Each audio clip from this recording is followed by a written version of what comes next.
Welcome to our YouTube channel and welcome to this video. In this video, I'm going to revise with you the paper the Junior Secondary External wrote. This is 2023 Social Studies, which the Grade 9 External wrote.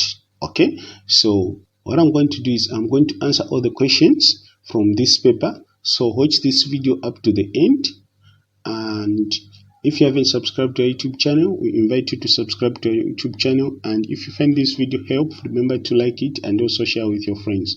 Thank you so much, and let's go to question. Okay, we come to section A. The section A is carrying 40 marks. The instructions for section A is as follows. Answer all the questions. Mark your answers with a cross on the answer grid provided in the answer booklet. So there will be answer grid that will be in the answer booklet, which will be provided to you. Okay, so that is the one we're going to use to record your answers. So you check where there is section A and check the answer grids, and then you start recording your answers there by putting a cross. Okay, don't circle, don't do anything. They are encouraging you to put a cross, so that's what you need to do. However, in this revision, I'm going to be recording my answers on the question paper. That's what you are not supposed to do in an exam.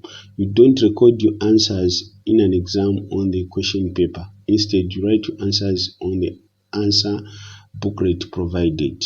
Okay, we go to question 1. Question 7 is as follows. Start the following diagram and answer questions 7 and 8. So from this diagram, we're going to answer questions 7 to 8. Okay, so question 7 is as follows. What is the name of this weather instrument? What is the name of this weather instrument? A, anemometer. B, windmill. C, windlaws. D, wind vane. Okay, so the correct answer is D, wind vane. Okay, we go to question number 8, which is what precaution should be taken when setting the instrument mentioned in question 7? The dash. A, arrow should be firmly fixed. B, compass point should be loose. C, instrument should be seated 1,000 meters above sea level. D, instrument should be sighted far from tall trees. Instrument should be sighted far from the tall trees and buildings. So the correct answer is D. Instrument should be sighted far from tall trees and buildings. So the correct answer is D. Start the following map and answer question 9, 10, and 11. Start the following map and answer questions 9, 10, and 11. So what you need to do is you take time and start the map and also concentrate on the key. So the key is here, and also you should concentrate on the directions, which is the compass, which is there on top. As you can see, those I'm showing you there. Okay, now once I've studied the map, what you can do now, you can go to the actual questions. So the question is, name the name of the traditional farming system practiced in the area marked A is the dash. Okay, so where is A? A is there near Kasama. Okay, there. Okay. Okay, so what kind of farming is practiced in A there? Okay, the correct answer is on 9 is A. Okay, first of all, the options are A, zed-Mathematics system. B, Fundika. C, Lishanjo. D, transhumance. So which one is correct? The correct answer on 9 is A, which is zed-Mathematics. Okay, zed-Mathematics is the kind of farming that is practiced in that area. We go to question 10. Okay, question 10 is as follows. The railway line marked B. So the railway line marked B there is what? A. Banguela Railways, B. Mlobezi Railways, C. Tazara Railways, D. Zambia Railways. So the correct answer is C. Tazara Railways. Tazara Railways. We go to question number 11. The benefit of seasonal flooding to the floodplain marked C is the benefit of seasonal flooding to the area plain marked C is A. Displacement of people and their cattle, B. Fertile alluvial soil for crop cultivation, C. Plenty of water for crop cultivation, D. Plenty of water for fish farming. So the correct answer is B. Fertile alluvial soil for crop cultivation. So the correct answer is B. Question 12 is as follows. Which of the following crops are grown by both commercial and subsistence farmers in Zambia? Which of the following crops are grown by both commercial and subsistence farmers in Zambia? Okay. A. Cotton, maize, tobacco. B. Cotton, maize, wheat. C. Cotton, tobacco, tea. D. Cotton, tobacco, wheat. The correct answer is A, which is cotton, maize, tobacco. Okay. Question 13 is as follows. One of the effects of rural-urban migration in rural areas is A. Increased crime, B. Increased job opportunities, C. Reduced electricity production, D. Reduced food production. Now, here is the question is asking us what happens in rural areas, that is what happens in village when a lot of people go into town. What happens in village when a lot of people goes into town? Okay. Like they just shift from village to town. They start staying in town. What will happen? Okay, so we are saying A, increased crime. So that means in village there will be a lot of crime. B, increased job opportunities. That means in village there will be a lot of job opportunities. C, reduced electricity production. There will be little electricity which will be produced. D, reduced food production. So the correct answer is D, reduced food production, because in the village that's where a lot of cultivation is done. Okay. There is not much crime in villages. There is not much opportunities of jobs. Yes, there are some few places where you see someone is employed to do a certain job, but there is no, okay, there are few permanent jobs in villages, okay, or if not some villages there is none job opportunities that comes in villages. Okay, so that means the correct answer is D, there will be reduced food production. Not all villages they produce electricity. Okay, so there will be no such thing. So the correct answer is D, reduced food production, because in most villages food is produced. We go to question number 14. In 2022, the government carried out population census. The next population census is expected to be carried out or conducted in. So census is carried after 10 years. Every after 10 years, there is census.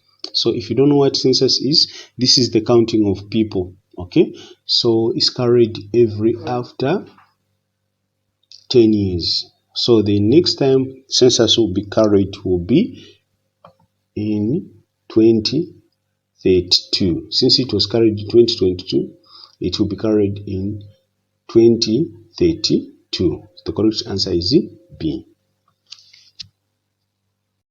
Go to question 15. The history of times before the discovery of writing was called A. Anthropology, B. Oral tradition, C. Prehistory, D. Traditional history. So the correct answer on question 15 is C. prehistory. Okay, we come to question 16. Question 16 is as follows. A period of time in which a human being can grow up and have a family is called. A period of time in which a human being can grow up and have a family is called A. Century, B. Decade, C. Millennium, D. Generation. The correct answer is D. Generation. Okay, so century, this is just 100 years. Decade, this is just decade is 10 years. C. Millennium is 1000 years. So D, that is generation. That's the correct answer, which is generation. Question 17 is as follows. According to scientific view, life on Earth only began when there was dash to support single-cell organism. According to scientific view, life on Earth only began when there was dash to support single-cell organism. So the answers are A. Air and water, B. Carbon dioxide and oxygen, C. Carbon dioxide and water, D. Oxygen and water. So the correct answer is D, when there was oxygen and water. Oxygen and water. Okay, we go to question number 18. Question number 18 is as follows. After the amphibians, the next form of advanced life that developed was After the amphibians, the next form of advanced life that developed was A. Amoeb, B. Arthropods, C. Mammals, D. Reptiles. So the correct answer is D. Reptiles. It was reptiles. Okay, we go to question number 19. Question number 19 is as follows. Which place in East Africa was the skull of Homo habilis excavated? Which place in East Africa was the skull of Homo habilis excavated? So, A. Fort Teman, B. Kalambo Falls, C. Odvai Gorge, D. Lusinga Islands. So the correct answer is C, which is Odvai Gorge. Odvai Gorge. Okay, we go to question 20. Question 20 is as follows. Mwisho Hot Spring is a late Stone Age site found in. Mwisho Hot Spring is a late Stone Age site found in A. Choma, B. Livingstone, C. Monze, D. Mpika. The correct answer is C. Monze. Okay.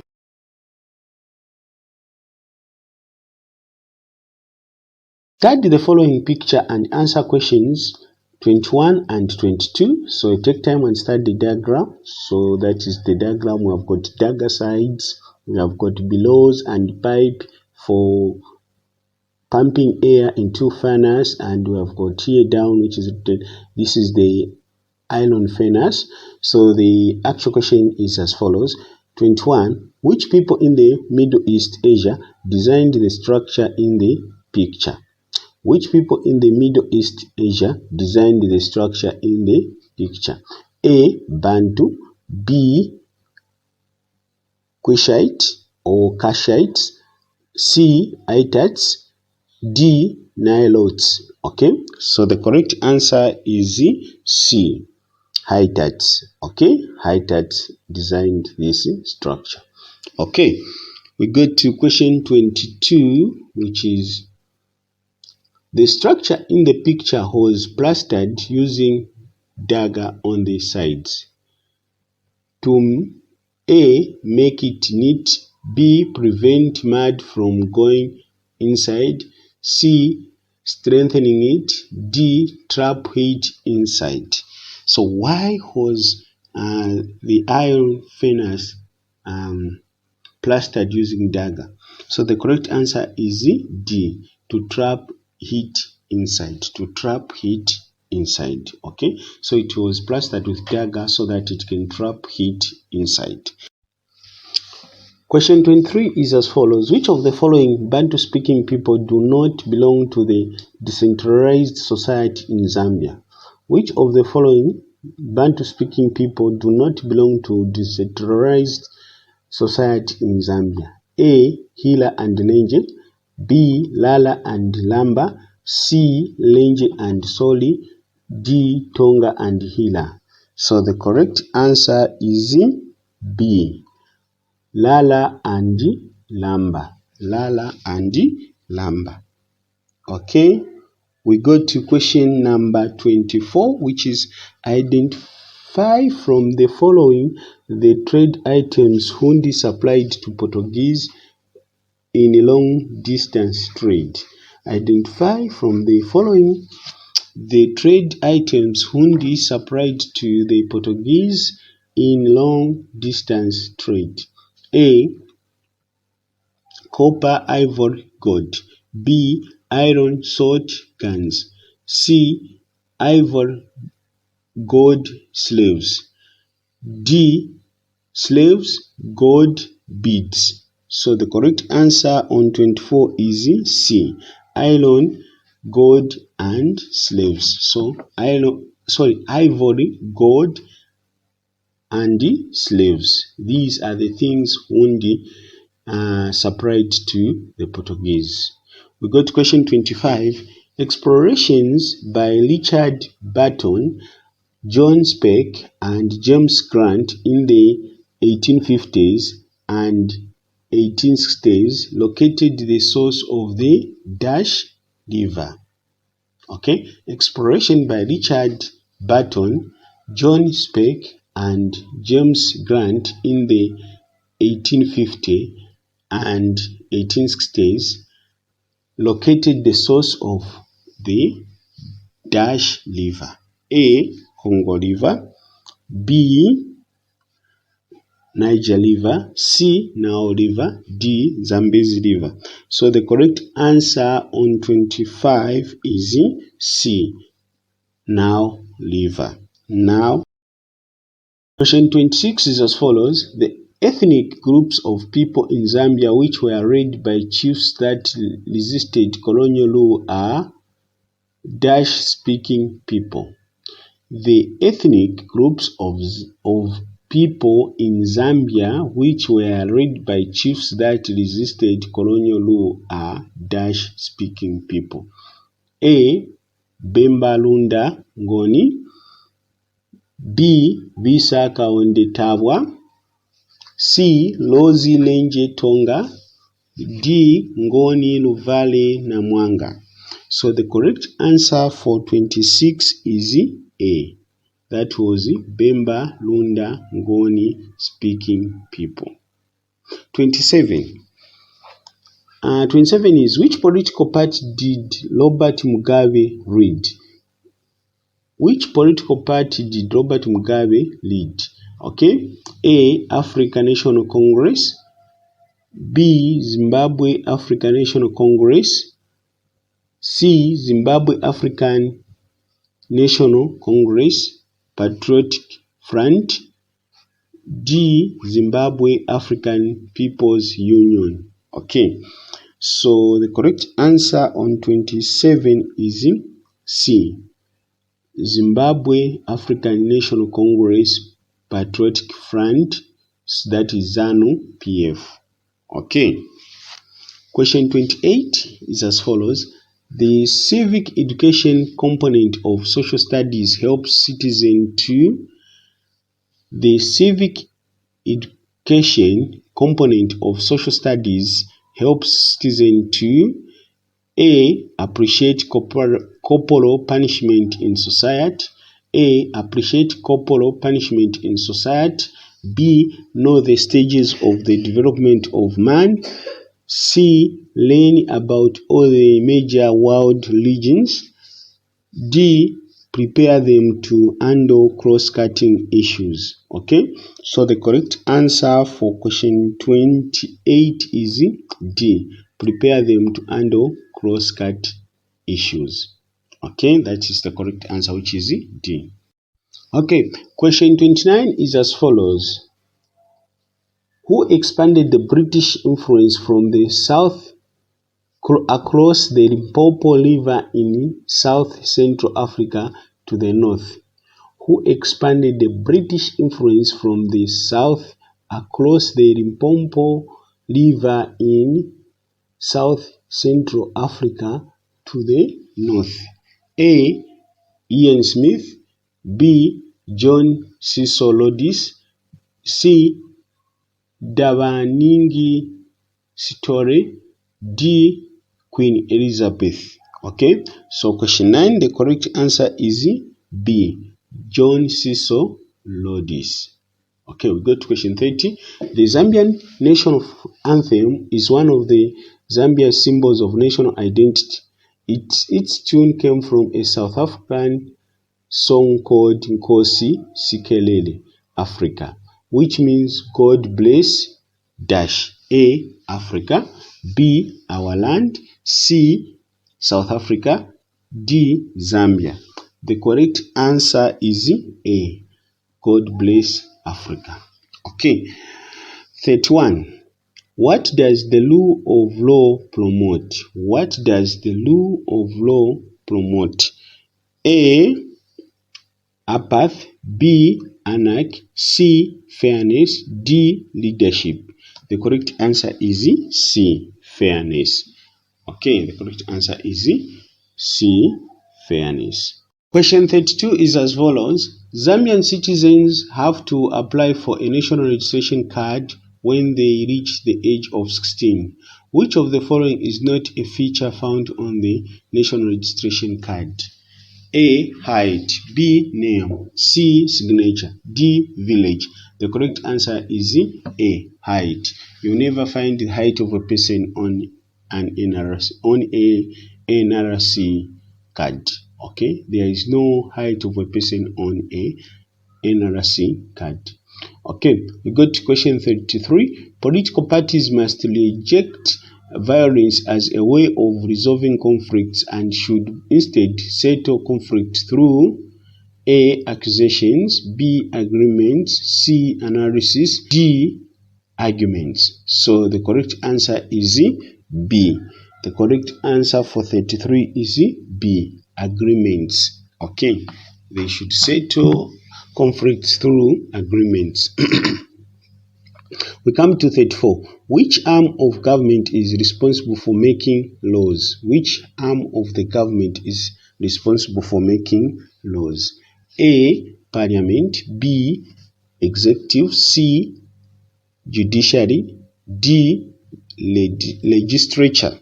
Okay, D. Legislature. So the correct answer is D. Legislature. Okay. So you should be careful with parliament, because even though laws are made in parliament, which is one of the branches of legislature, so yes, you should be careful with saying parliament. Parliament is not the arm of the government. Okay, so those are the arms of government: the executive, judicial. Question 35 is as follows. When the president is forced to step down because he has worked against the constitution, it is called A. Impeachment, B. Petition, C. Ratification, D. Veto. When the president is forced to step down because he has worked against the constitution, it is called A. Impeachment, B. Petition, C. Ratification, D. Veto. So the correct answer here on 35 is A, which is impeachment. So when the president works against the constitution, he's going to be impeached. Okay, we go to 36. Which of the following is not the function of the House of Chiefs? Which of the following is not the function of the House of Chiefs? A. Acting as an opposition party, B. Advising on traditional issues. C. Distributing land to their subjects. D. Making traditional laws. Making traditional laws. So the correct answer on 36 is A. Acting as opposition party. Acting as opposition party. Okay. So we go to question 37. Question 37 is as follows. Acts by big countries to produce goods such as clothing and textile on a large scale and sell them cheaply, making it possible for small textile companies to compete is called, okay, acts by big countries to produce goods such as clothing and textile on a large scale and sell them cheaply, making it impossible for small textile companies to compete is called illegal business. B. Petty corruption. C. Smuggling of goods. D. Unfair competition. So it's called unfair competition, which is D.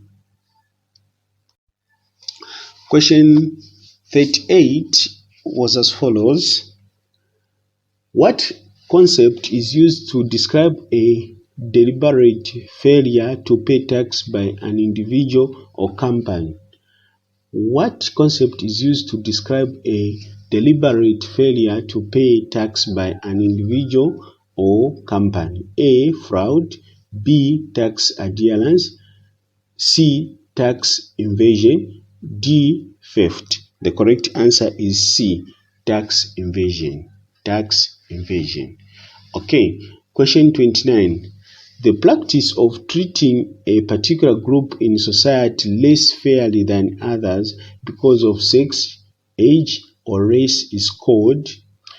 The practice of treating a particular group in society less fairly than others because of sex, age, or race is called A. Cronyism. B. Deprivation. C. Discrimination. D. Nepotism. Okay, the correct answer is C. Discrimination. Discrimination. Okay, we go to 40, which is what does the acronym COMESA stand for? What does acronym COMESA stand for? A. Commitment Market for Eastern and Southern Africa.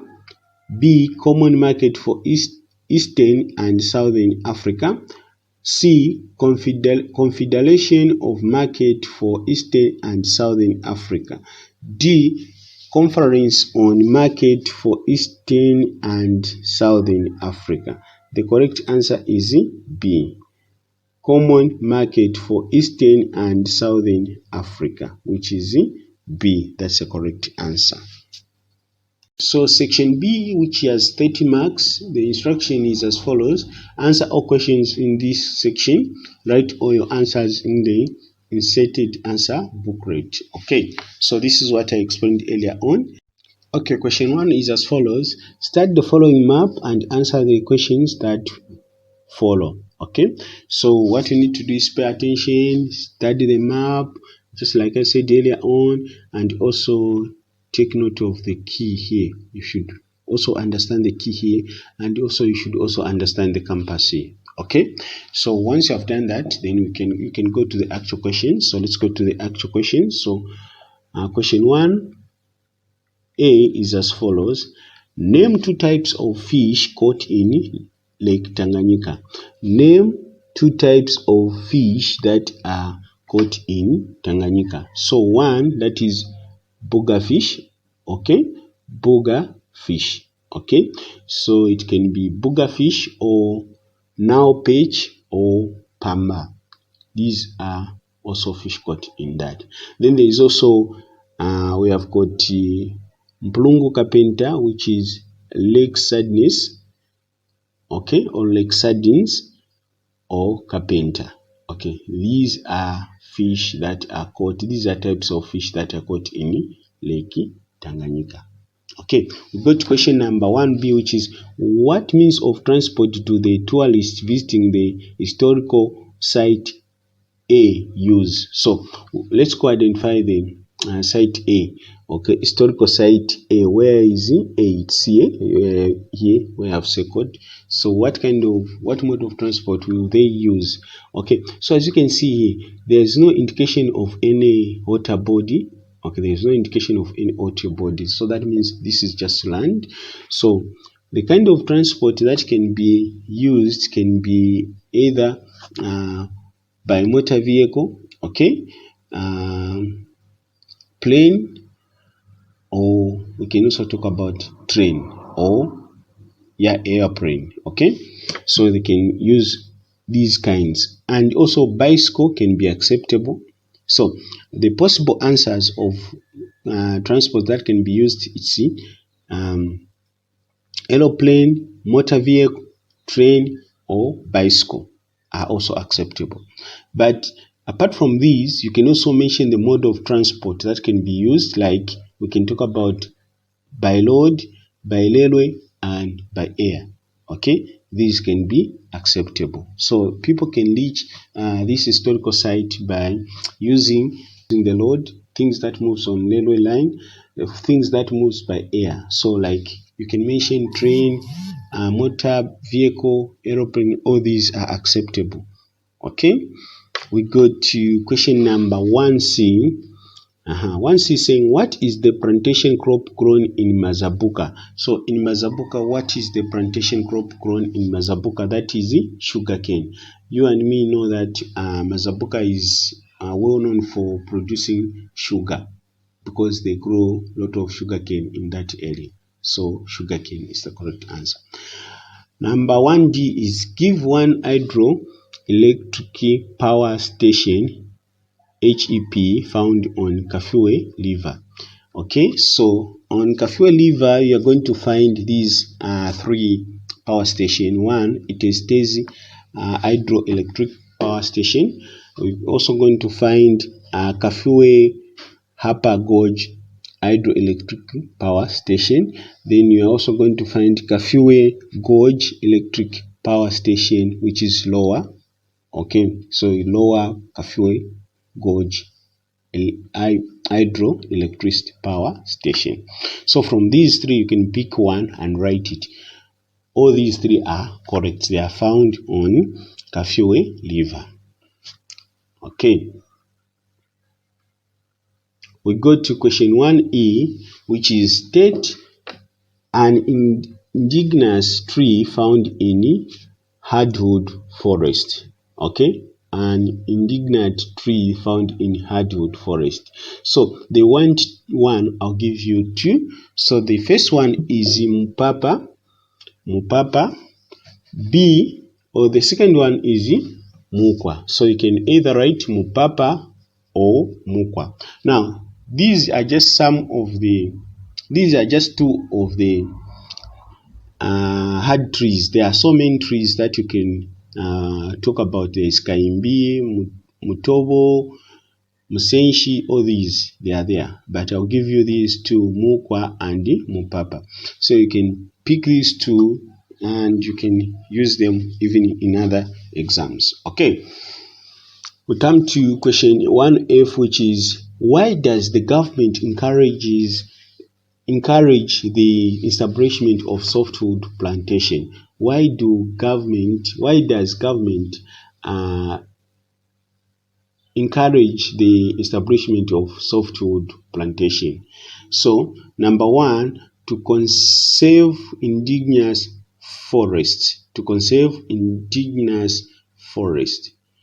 Number two, to provide alternative source of wood.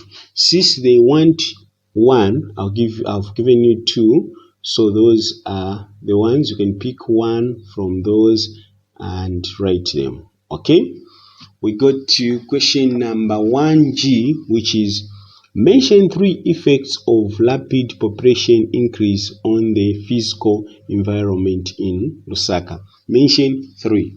So one is land degradation. So land degradation, so that means the land is destroyed or the value of land is reduced. 2, that is noise pollution. There is noise pollution. Okay, the second one is noise pollution. The third one is pressure on health and educational facilities. That means you find a lot of schools, they face issues of over enrollment. You find in class there are more learners than expected. Okay, so this is what happens. You find the class has got 100 students in class, 100 plus learners in class, 100 by one teacher. Okay, so that will be pressure on health and education facilities. When it comes to health, that is, there is a lot of people that are visiting hospitals because they are sick. Okay, so the other one is overcrowding on the streets and the households. Okay, so you find that because there are a lot of people in Lusaka, many of them, they don't have formal jobs. Yes, they'll go into streets and start selling so that they can earn a living. That's why you see a lot of demolishing happening in Lusaka, or they are destroying a booth, or they are destroying this market because it is on the area where it's not supposed to be, because people, they learn out of options. So whatever they see land, they want to use it for personal gain, and then okay, just like that, then they make money. And in households, you find that because people are many and they cannot afford good houses that can accommodate them, you find that people are renting a 2-roomed house and they are 8. Okay, a 2-roomed house, they are 8, the mother and the father, and there are some grown boys and girls who are sleeping at a second, maybe they are sleeping in a second room, which is regarded as a sitting room. Okay, which is, the house will be more crowded, whereby a normal living a family of 8 members should have at least a 3-bedroomed house. Okay, at least 3-bedroomed house. Okay, so those were the answers for question 1 in section B. We go to the next question. To question 2, which is start the following photos and answer the questions that follows. So here we have got the skull, which is a skull excavated at Broken Hill.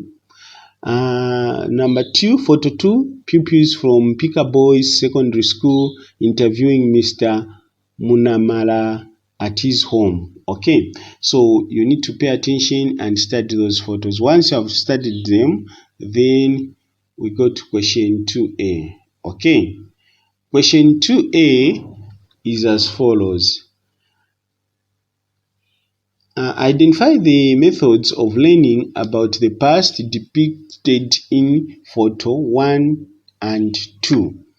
Okay, so what is photo 1 depicting? Okay, photo 1, that is archaeology, that is the study, the learning method is archaeology.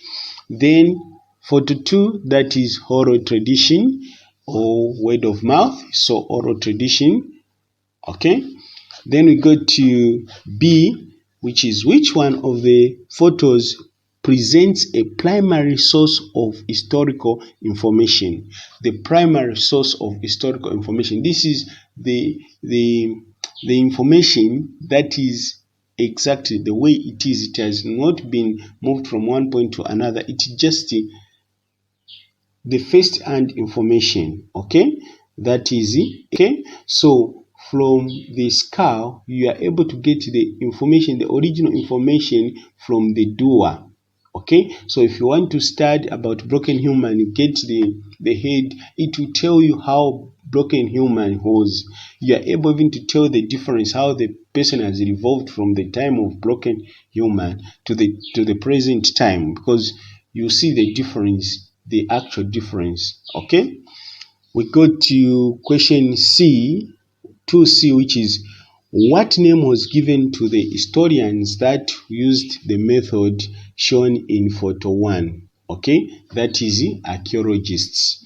Archaeologists. The name is archaeologists. Okay, what did the historian use to determine how long a particular creature lived? What did the historians use to determine how long a particular creature lived? A, C14, or carbon 14, or you can also say it as radiocarbon dating. Radiocarbon dating. Okay, we go to question 2E, which is explain the 3 disadvantages of gathering historical information using the method shown in photo 2. Okay, so the methods, the disadvantages of using method 2, where you rely on someone telling you what really happens. Okay, so one of it is that some facts are left out because people they have forgotten certain evidences, okay, or certain information. So some parts are left out. Okay. The other one is that there is a risk of exaggeration. Okay. There is a danger of exaggeration when the person is telling you, he or she might exaggerate, might say things that are not part of that instance, might exaggerate, add some few things that were not there. Okay, so I've said one, some information may be left out. Two, there will be some exaggeration. People tend to add some few things that were not there. Okay, then the third one is to find that those people like eyewitnesses are not available, which is will prove some like difficult to locate them. Okay, eyewitnesses won't be present. Eyewitnesses won't be present, and it will be difficult to find them. Okay, so it will be difficult to find eyewitnesses. Okay, in some instances, you find that this information you are gathering from people is not even reliable. Okay, it's not even reliable. Why? Because someone will tell you, okay, for instance, two people were present when something was happening. So the other one will tell you something, and when you consult the other person, when you interview the other person, who will say what contradicts with what was said from that person. So that way, the information will not be reliable. You can't rely on such information because already two eyewitnesses are giving you two different information. So it will be very difficult to rely on such information, or it won't be possible to rely on such information. Okay, we go to question 2F, which is name the early type of writing which was invented by the ancient Egyptian. Name the early type of writing which was invented by the ancient Egyptian. That is hieroglyphics. Hieroglyphics. Okay, hieroglyphics. Okay, we go to question number 2G, which is which government department is responsible for keeping historical sources?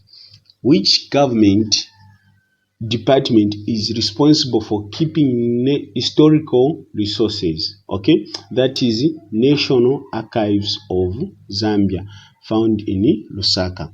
National Archives of Zambia, which is found in Lusaka. Okay, so basically these are answers, some of the answers we are supposed to give, but in some areas certain questions had a lot of answers, so whichever answer you bring out will be acceptable as long as it is among the answers.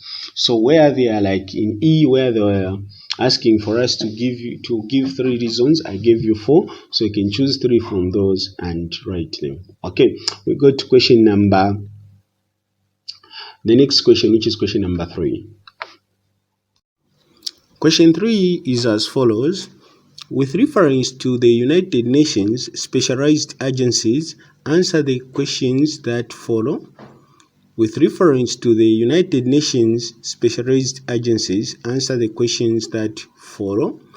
Question 3A is which specialized agents of the United Nations organization, UNO, is responsible for improving sanitation and hygiene in developing countries? Question 3A is which specialized agents of the United Nations organization, UNO, is responsible for improving sanitation and hygiene in developing countries? The answer is the World Health Organization, WHO. The World Health Organization. WHO. Question 3b is, when was the specialized agency mentioned in A established? It was established in 1948. So the World Health Organization was established in 1948. So to establish is when it was made. It was made in 1948.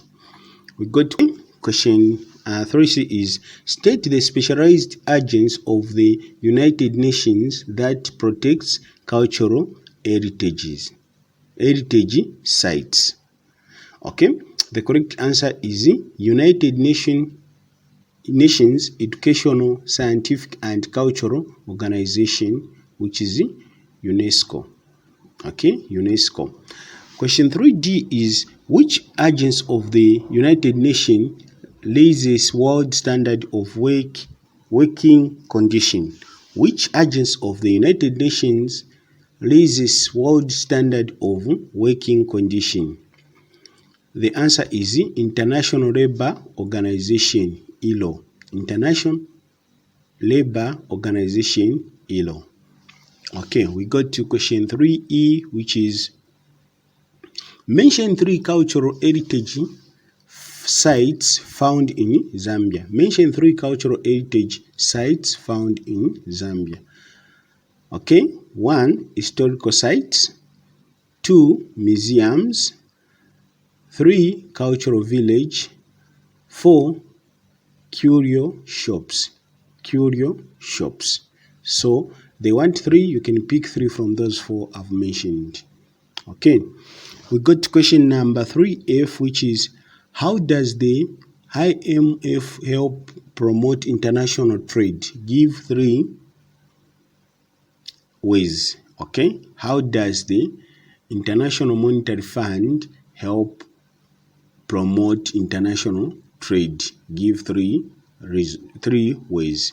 1, works to assist the growth of international trade and to reduce poverty. Okay, so 1, works to assist the growth of international trade. 2, to reduce poverty. 3, promotes international monetary cooperation and exchange rate stability. Promotes international monetary cooperation and exchange rate stability. 4, lends money to members that have balance of payment challenges. Lends money to members that have balance of payment challenges. So that is the 4th. So from those 4 points I've given, you can pick 3 and write them. Okay, you can pick 3 and write them. Okay, we come to section C. Section C is short essays and it has 30 marks. So the instruction for this section is, there are 3 parts in this section. Answer 1 question from each part. Okay, so answer 1 question from each part. Okay, that's what you need to do. You just answer 1 question from each part.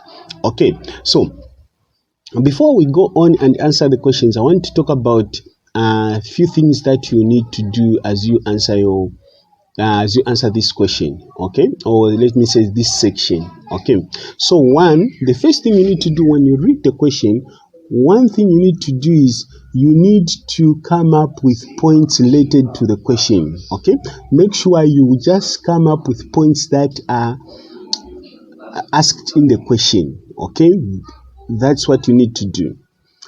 Don't bring irrelevant points into this. Just bring out varied points.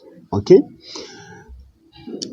The second point is, the number of points you come up with should be at least equal to the number of marks.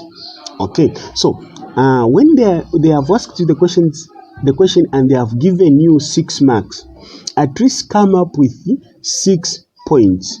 Okay, at least 6 points. Okay, so you make sure you come up with 6 points at least. That means you can, if they have asked you a question and they are saying 6 marks, you can come up with 8.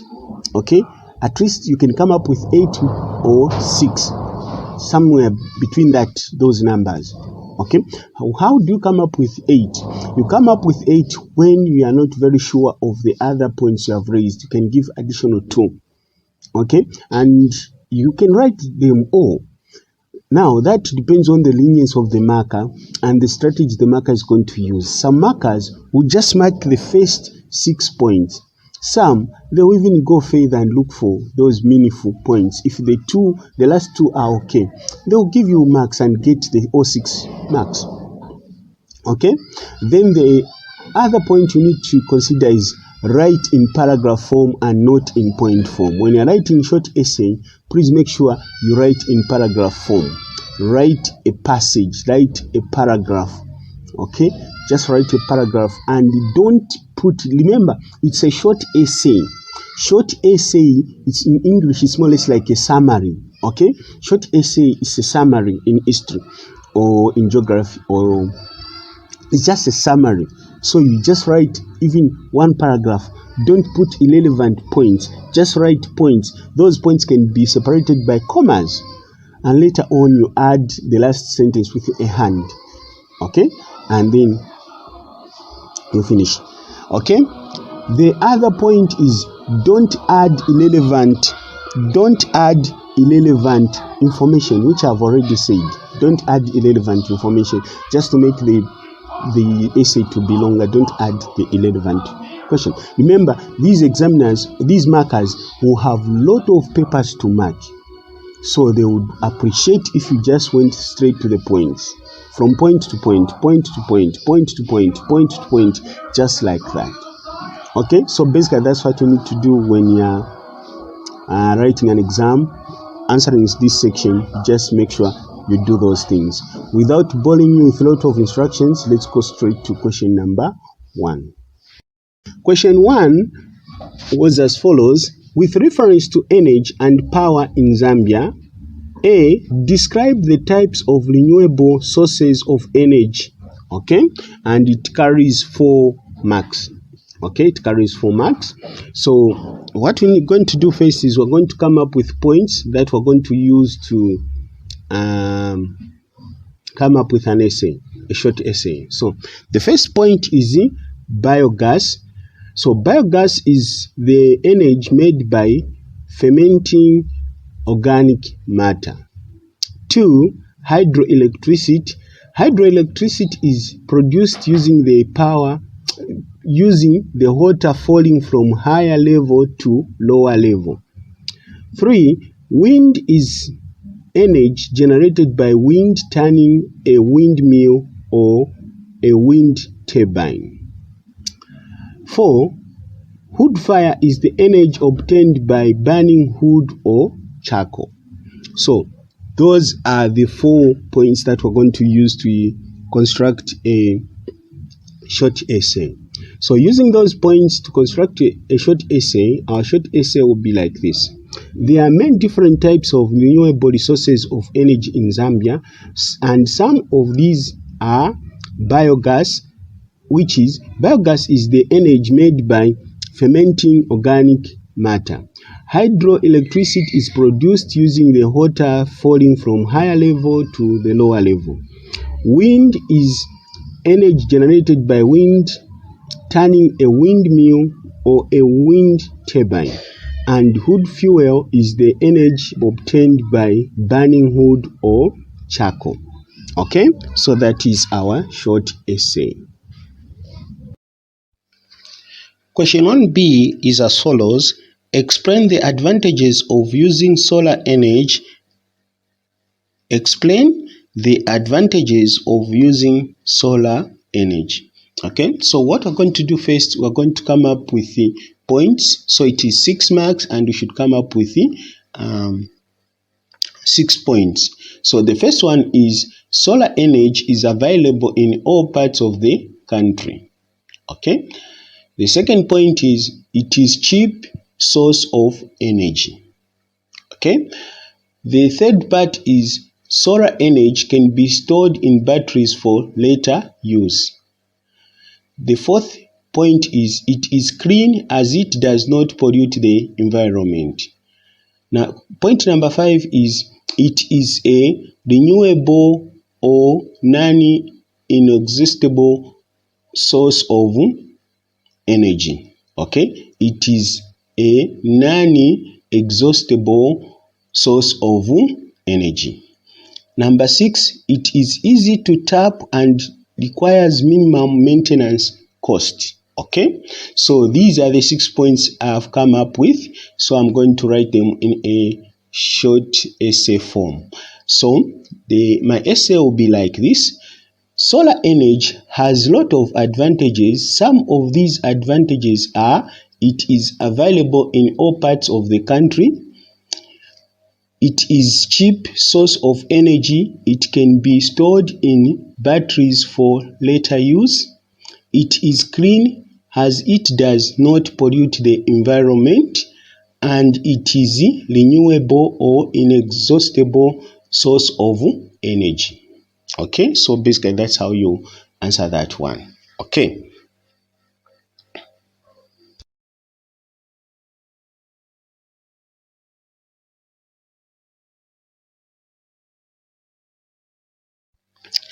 Question 2A is as follows. Explain the importance of conducting the national census.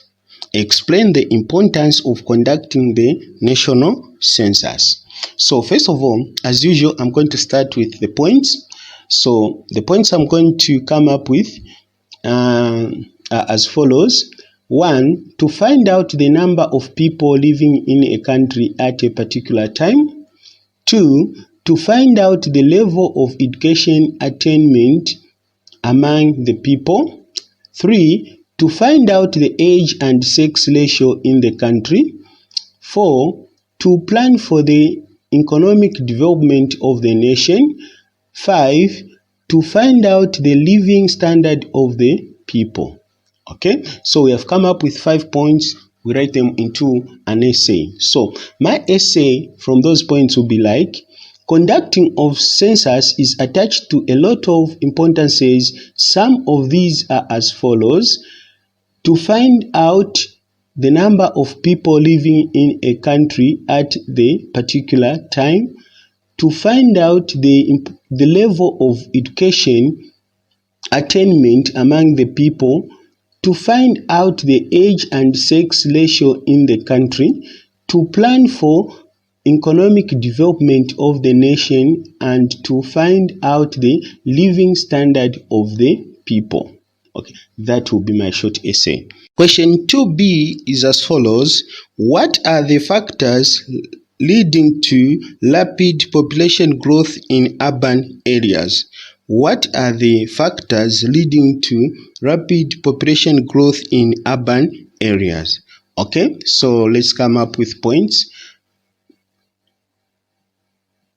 Number 1, improved nutrition. Number 2, high poverty levels.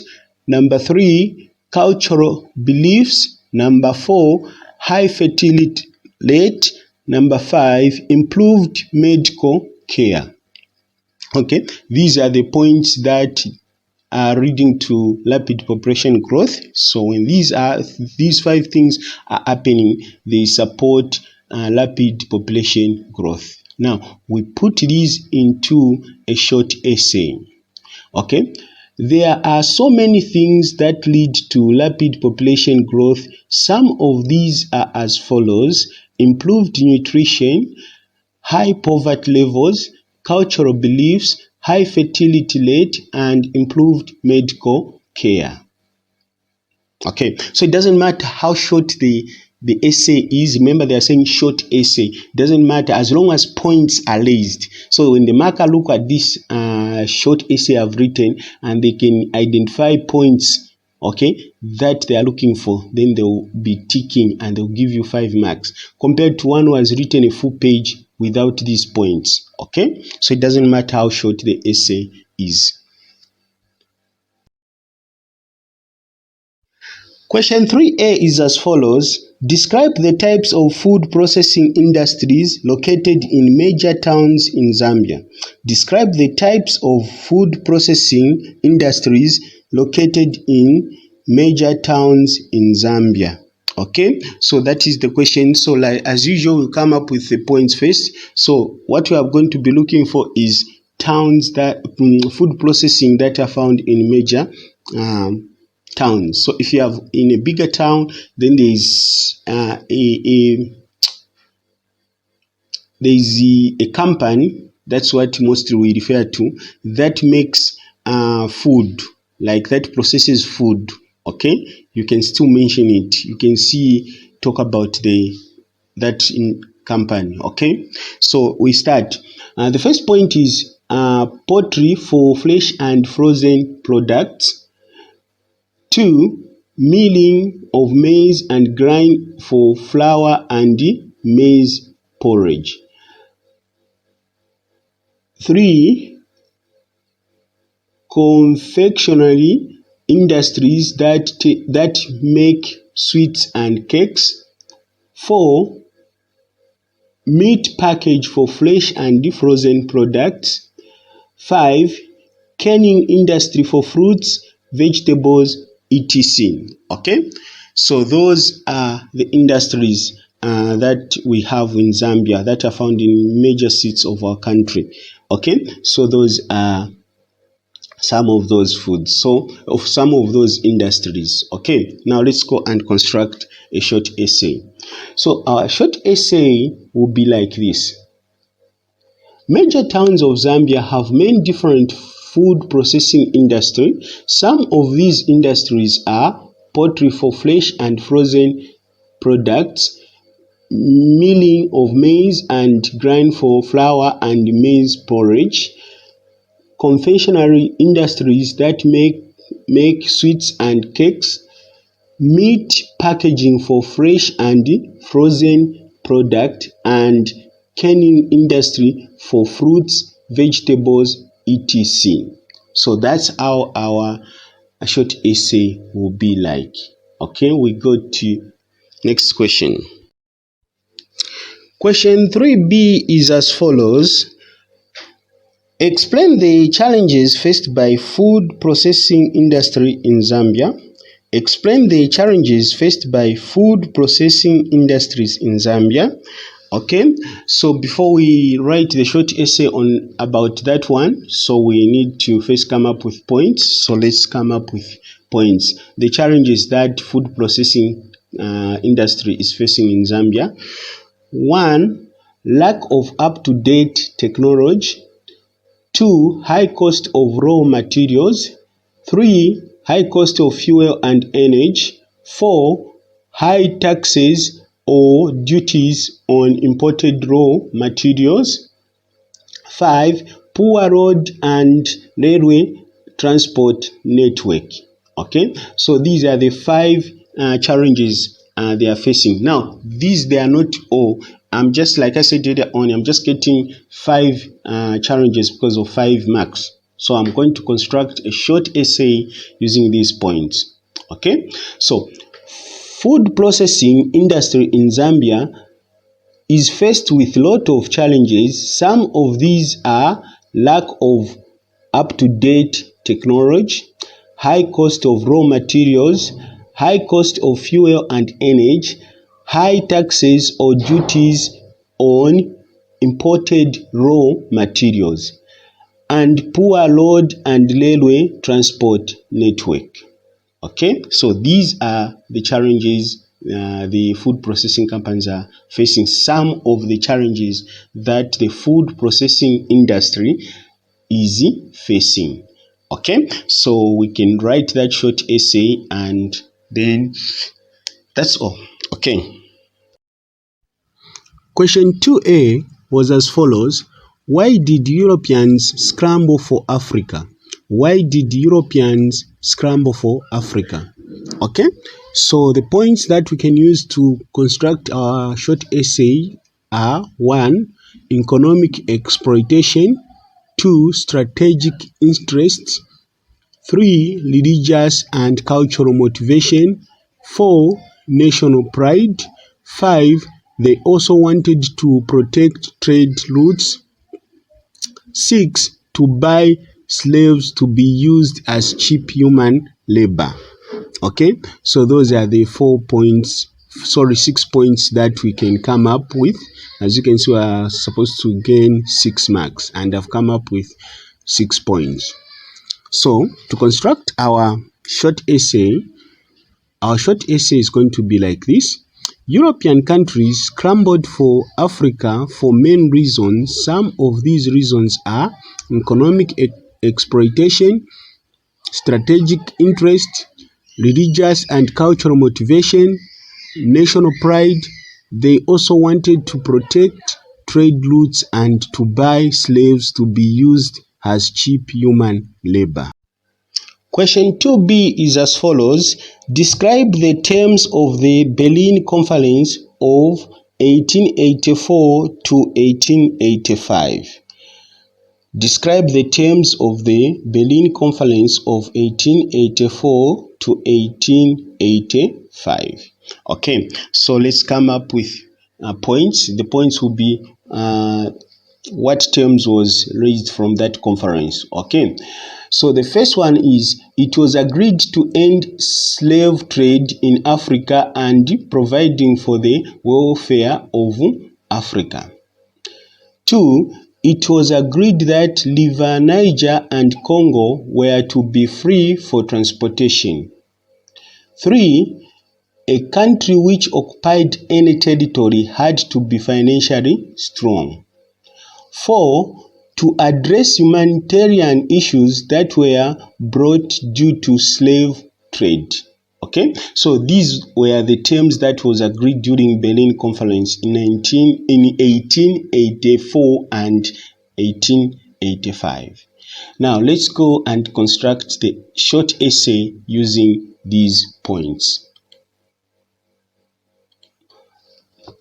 Okay, the following are terms that were made at Berlin Conference.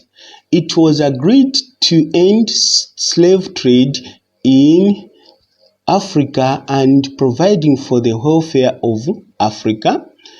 It was also agreed that River Niger and Congo were to be free for transportation. A country which occupied any territory had to be financially strong. And it was also agreed to address humanitarian issues that were brought due to slave trade. Okay, so that is the short essay on that, and those are the points above. Okay. Question 3 is as follows. With a reference to welfare associations and trade unions in Northern Rhodesia from 1900 to 1964, write on the following subheadings. Okay. A. Reasons for formation. Why were welfare associations and trade unions formed? 1. To resist colonization. 2. To protect rights for Africans by raising awareness. 3. To advocate for the better working conditions for Africans in the mines. 4. To fight for better wages for African workers. 5. To promote African values and beliefs. 6. To ensure that African interests were protected. Okay, so these are the reasons why welfare associations and trade unions were formed. So from these points now, let's construct a short essay.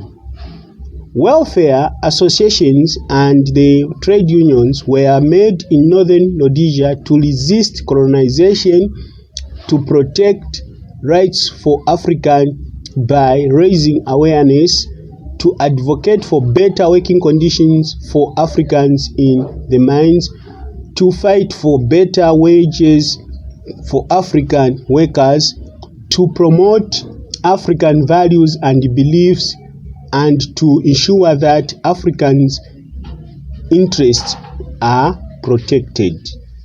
Okay, so that is the short essay for this question. Okay.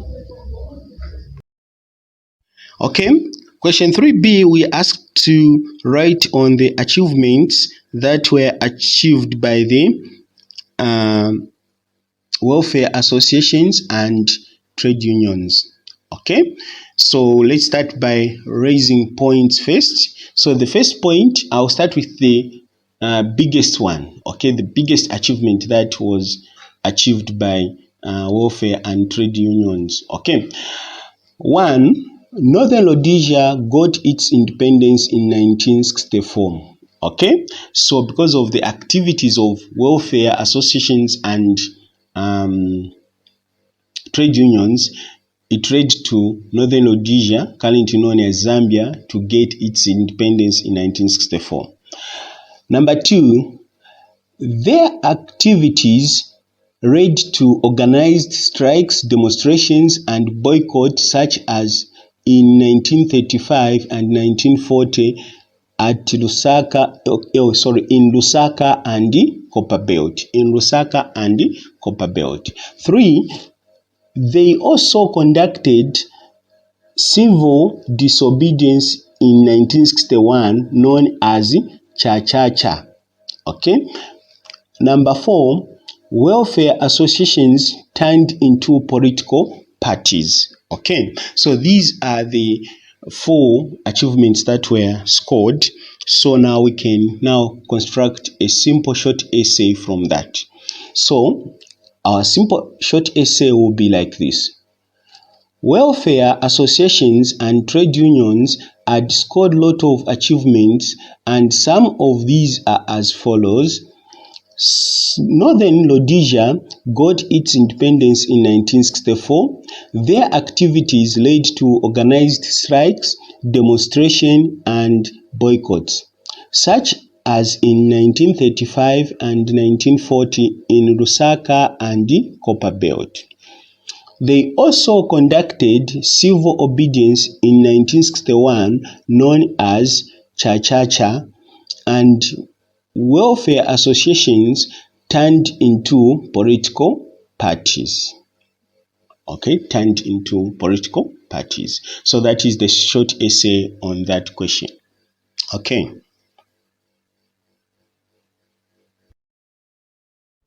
Okay, so we come to part 3. We come to question 1A of part 3, which reads as follows.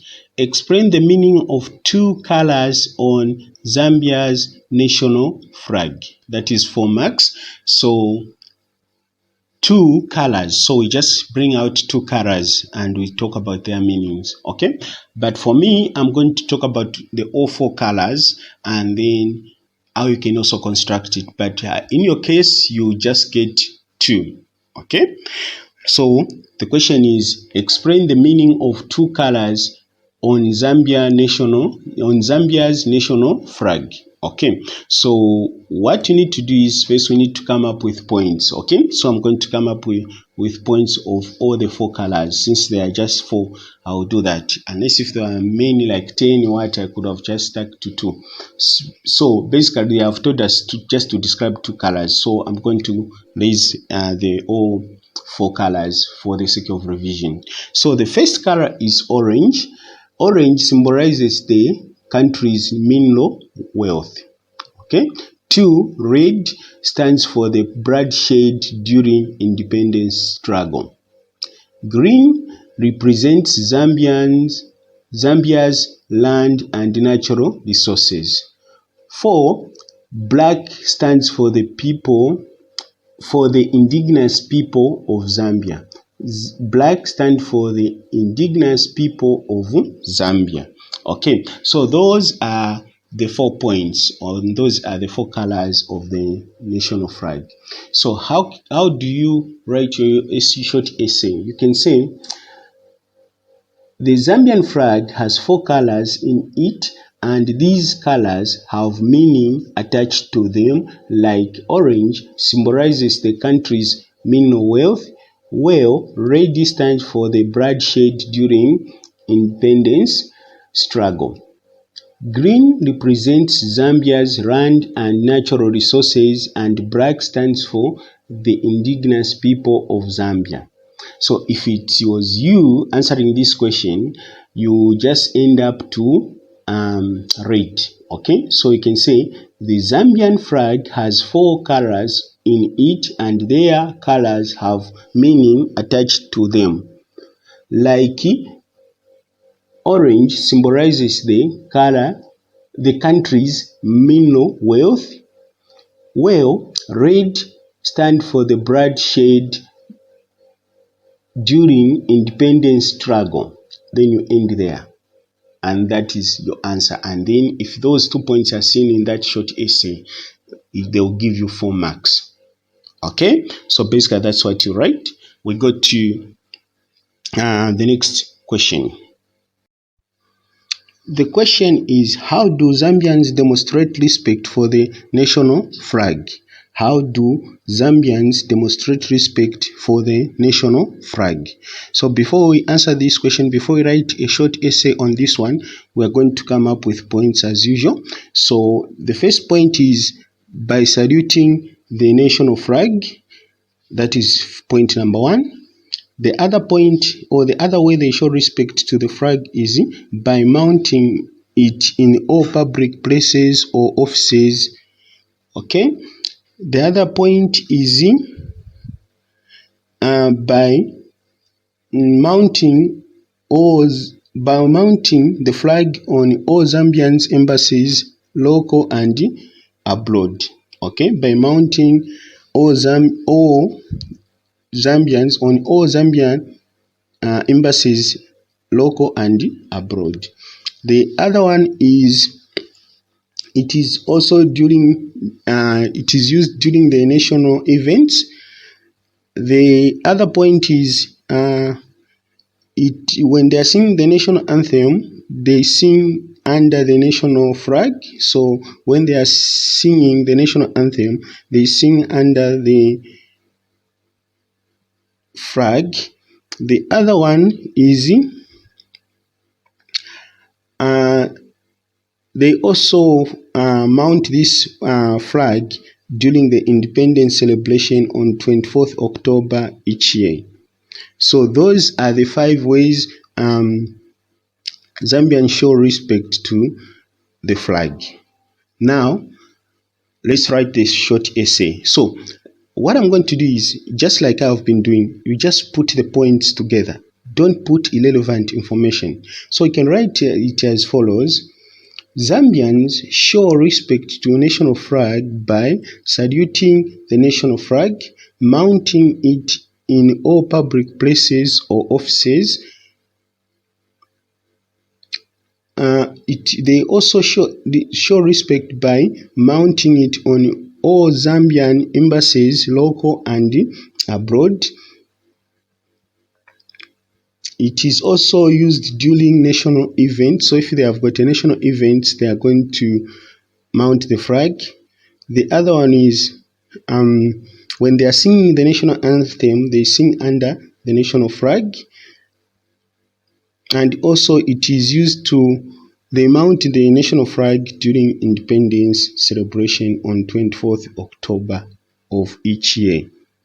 Okay, so that is the essay. It should be as short as that, and only commas should be separating the points. Okay. Question number 2A is as follows. Identify ways in which women can be empowered. Identify ways in which women can be empowered. Number 1, women should be taught from childhood to have a big ambition and be courageous to pursue them.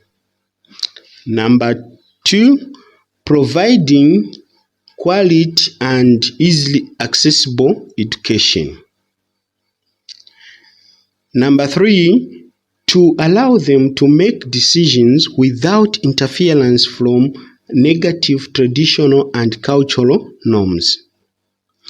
They also They also be allowed to access loans. That is the fourth point. The fourth point is to allow them access loans easily.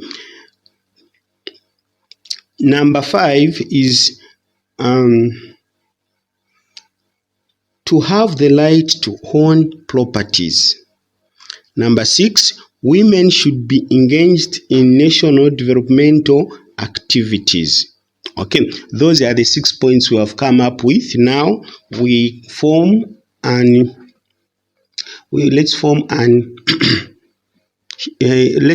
a short essay. So our short essay will be as follows. The following are some of ways to empower women. Girls should be taught from childhood. Women should be taught from childhood to have big ambitions and be courageous to pursue them. Providing quality and easily accessible education to allow them to make decisions without interference from negative traditional and cultural norms. They also be allowed to access loans easily. Women should also have right to own properties, and women should be engaged in national developmental activities. Okay, so that is the short essay that you can come up with on that question. Question 2b is as follows. Why is it important for women to own properties? Why is it important for women to own properties? Okay, the first point is 1, it reduces dependence syndrome. Okay, it reduces dependence syndrome. 2, it increases equal opportunities between men and women. 3, it encourages to take part in national development as more women take position of leadership in our country. Okay, that is number 3. Number 4, women acquire business skills which make them to be successful in businesses. It helps women to gain skills on how to manage small businesses and large enterprise. And it also helps young girls in schools have role models and work extra hard. Okay, so those are the points. Now we can develop those points into a beautiful essay. So we can start a beautiful short essay. We can start as follows. It is important for women to own properties because it reduces dependence syndrome, it increases equal opportunities between men and women, it encourages to take part in national development as more women take position of leadership in our country. Women acquire business skills which make them to be successful in business. It helps women to gain skills on how to manage small businesses and large enterprises. And it also helps young girls in schools to have role models and work extra hard. Okay, so that is the short essay for that question. Question 3a is as follows. What are the causes of inflation? What are the causes of inflation? So we need to come up with 4 points because we are given 4 marks there, at least 4 points. Okay, so like I said earlier on, if you are not very conversant, if you are not very sure of the points you have risen, what you can do is you can add extra 2 or 1. But don't make it too many. Don't double the number. Like you raise 8 when they want 4 marks. They are allocated 4 marks.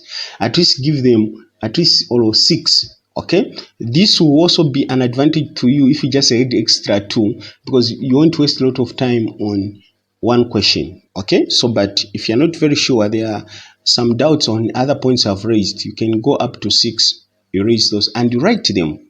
The markers he marks, he may even give you a mark on those if you have brought them. Even if they are at the end, they will give you the mark and get the correct ones, and they may just cancel those which are not correct.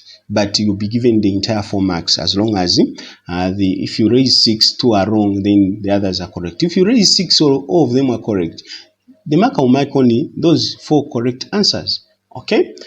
But that point I've raised it depends on how lenient is the marker is. Okay? Because there are some times when you just mark the first 4 and leave the last 2. Okay, so that depends also on the lenience on the marker was handling that. But you need to be as precise as you can be, like I said earlier on, because the markers will have a lot of things to do. Okay, so now let's raise the points on this question, which is what are the causes of inflation? Okay, why does inflation happen? What leads of inflation to happen? What makes inflation to happen? Okay, the first question is when there is high salary and wages, inflation happens. So when there is high salary and wages, inflation happens. The other instances when inflation happens is when supply cannot expand to meet demands. Okay, so the demand has increased whilst the supply has remained the same, then it will cause inflation. Or the supply has reduced, then the demand has risen, it will cause inflation. Okay, the other one is a rise in price of goods and services. When the price of goods and services have risen, then inflation will take place. Okay, the general price level of goods and of goods. Okay, so the general price levels of goods, general. Okay, nothing, not even just one commodity that has increased in price, but everything, the price has increased, then there will be inflation. The other one is services rise owing to the rise input costs. Okay, so the services have risen, and it's because of the input cost has also risen. Okay, for instance, someone is making fritters, then the price of flour and cooking oil goes up. That means even the price of one fritter will be high. Okay, or he or she will reduce the size of the fritter. That is indirectly raising the price of a fritter. Okay, now we go to constructing a short essay. So a short essay may be like this. Inflation is the loss of money value. It is the rise in the general levels of prices of goods and services over a period of time. Okay, so inflation is caused in situations where there is high salary and wage, supply cannot expand to meet demands, there is a rise in the price of goods and services, the general price levels of goods, the general price levels of goods and services rise owing to the rising input costs. Okay, so this is how your essay, your short essay will look like. Okay. Okay, question 3B is as follows. Explain the effects of inflation on the economy. Explain the effects of inflation on the economy. Explain the effects of inflation on the economy. Okay, so the points we're going to raise on this topic is 1. It causes high price of commodity. 2. It may impose hidden tax increases. 3. It may fail to attract real income. Okay. The other one, it causes negative real interest rates. The other one is it may lead to high cost of borrowing due to high interest rates, and it discourages investment and savings. It discourages investment, and savings. Okay, so those are the 6 points I've come up with. Now we go to constructing a short essay.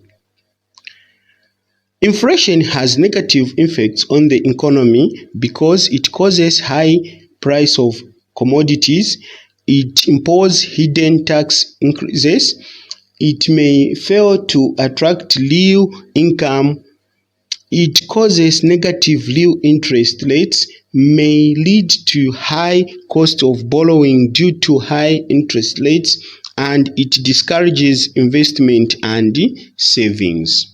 Okay, so that is the short essay that you need to, how you need to write that short essay. That's how you need to write that short essay. Okay, please, if you have got questions, I'll be glad to respond to them in the comment section. Otherwise, much for watching. Thank you so much for tuning to our YouTube channel, and we are very grateful for your kindness. You have been giving us positive comments, not that deliberately. We are very grateful because those positive comments you give us in the comments, they really tell us how much this channel is impacting your life. Please, Easy Learning Z is here to assist you in your academic work. We want to see that you do well in your academic work. Please take time and study. Most of the time when exams have started, there are no revisions that happen. So the existence of Easy Learning Z provides an extra step for you. And on the other hand, your teacher cannot explain to you 10 times on the same thing. But with Easy Learning Z, with this online platform where we are doing extensive revision, you are able to watch the same video as many times as you want until you understand. So what I can also encourage you is that you can watch from my channel and go to other channel. Remember, the instance here is for you to pass, not to watch our video. That's not the main one. The main instance of this channel is to make sure that you do well in your exams. So if you don't understand what I've explained, you can go to other channels as well and you watch the same content, and you can maybe get a different explanation from the tutor from that channel, and then you'll be able to understand.